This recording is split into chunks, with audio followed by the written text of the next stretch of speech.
words are so charging, so wonderful. See, read this, I am reading this. First, the adventure of consciousness, the great adventure. First of all, Mother said, do not take my words for a teaching. Always they are a force in action uttered with a definite purpose, and they lose their true power when separated from that purpose. Now you see what Mother said about the great adventure. Mother said, there are people who love adventure. It is these I call, and I tell them this, I invite you to the great adventure. It is not a question of repeating spiritually what others have done before us. For our adventure begins beyond that.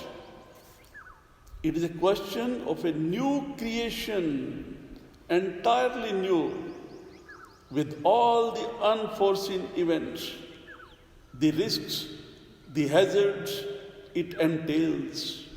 A real adventure whose goal is certain victory, but the road to which is unknown and must be traced out step by step in the unexplored.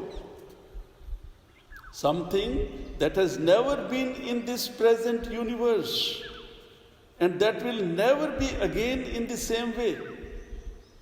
If that interests you, well, let us embark. What will happen to you tomorrow? I have no idea. One must put aside all that has been foreseen, all that has been devised, all that has been constructed, and then set off walking into the unknown and come what may there. This is their teachings. A new word has born. They are saying that life is evolution. Always something new is waiting to manifest. So feel gratitude for all the past and open yourself with your aspiration for the new.